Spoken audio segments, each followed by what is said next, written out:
ಇರುವೆಗಳು ಮತ್ತು ಗಿಡುಗ ಅಕ್ಕಪಕ್ಕದ ಮರಗಳಲ್ಲಿ ವಾಸ ಮಾಡುತ್ತಿದ್ದವು. ಗಿಡುಗ ನಾನೇ ಶ್ರೇಷ್ಠ, ನೀವೇನಿದ್ದರೂ ಕನಿಷ್ಠ ಎಂದು ಜಂಬ ಪಡುತ್ತಿತ್ತು. ಪದೇ ಪದೇ ಇರುವೆಗಳಿಗೆ ಅವಮಾನ ಮಾಡುತ್ತಿತ್ತು. ಇದನ್ನು ಸಹಿಸದ ಇರುವೆಗಳು ನಾವು ಚಿಕ್ಕವರಾದರೂ ಪರಾಕ್ರಮ ದೊಡ್ಡದು ಎಂದು ಎಷ್ಟು ಹೇಳಿದರೂ ಗಿಡುಗ ಆ ಮಾತನ್ನು ಆಲಿಸುತ್ತಲೇ ಇರಲಿಲ್ಲ.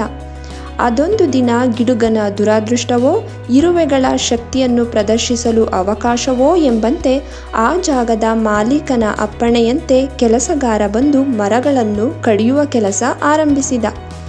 ಮೊದಲು ಗಿಡುಗ ವಾಸಿಸುವ ಮರವನ್ನು ಕಡಿಯಲಾರಂಭಿಸಿದ. ಗಿಡುಗ ಪ್ರತಿಕ್ರಿಯಿಸಿದರೂ ಲೆಕ್ಕಿಸದೆ ಬುಡ ಸಮೇತ ಧರೆಗುಳಿಸಿದ. ಗೂಡು ಛಿದ್ರವಾಯಿತು.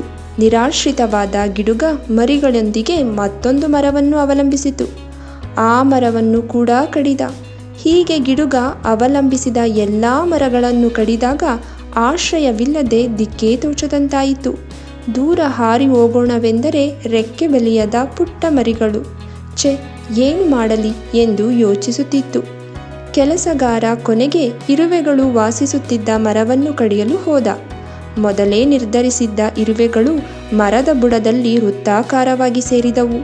ಆತನ ಕಾಲಿಗೆ ಎಲ್ಲ ಸೇರಿ ಕಚ್ಚಲಾರಂಭಿಸಿದವು. ಕೆಲಸಗಾರ ಕಾಲನ್ನು ಉಜ್ಜುತ್ತಾ ಬದುಕಿದೆಯಾ ಬಡ ಜೀವವೇ ಎನ್ನುತ್ತಾ ಅಲ್ಲಿಂದ ಓಡಿ ಹೋದ. ಆ ಜಾಗದಲ್ಲಿ ಇರುವೆ ವಾಸಿಸುತ್ತಿದ್ದ ಮರ ಮಾತ್ರ ಉಳಿಯಿತು. ಆ ದೃಶ್ಯವನ್ನು ದೂರದಿಂದ ನೋಡುತ್ತಿದ್ದ ಗಿಡುಗನಿಗೆ ತನ್ನ ತಪ್ಪಿನ ಅರಿವಾಯಿತು. ಇರುವೆಗಳ ಎದುರು ತಾನು ತೀರಾ ದುರ್ಬಲವೆಂದು ಭಾಸವಾಯಿತು. ಇರುವೆಗಳು ಗಿಡುಗನ ಹತ್ತಿರ ಬಂದು, ಈಗಲಾದರೂ ನಮ್ಮ ಪರಾಕ್ರಮದ ಪರಿಚಯವಾಯಿತಲ್ಲ, ಪಶ್ಚಾತ್ತಾಪಕ್ಕಿಂತ ದೊಡ್ಡ ಪ್ರಾಯಶ್ಚಿತ್ತವಿಲ್ಲ. ನಮ್ಮ ಜೊತೆ ನಮ್ಮ ಮರದಲ್ಲಿ ವಾಸ ಮಾಡು ಎಂದವು. ಗಿಡುಗ ಛಿದ್ರವಾದ ಗೂಡನ್ನು ಭದ್ರಪಡಿಸಿತು. ತನ್ನ ರಕ್ಷಣೆಗಾಗಿ ಬುಡದಲ್ಲಿ ಇರುವೆಗಳಿರುವಾಗ ನನಗೇಕೆ ಭಯ ಎಂದು ನಿಶ್ಚಿಂತೆಯಿಂದ ಇರುವೆಗಳೊಂದಿಗೆ ಯಾವುದೇ ಜಗಳ ಮಾಡದೆ ಸೌಹಾರ್ದಯುತವಾಗಿ ಬದುಕಲಾರಂಭಿಸಿತು.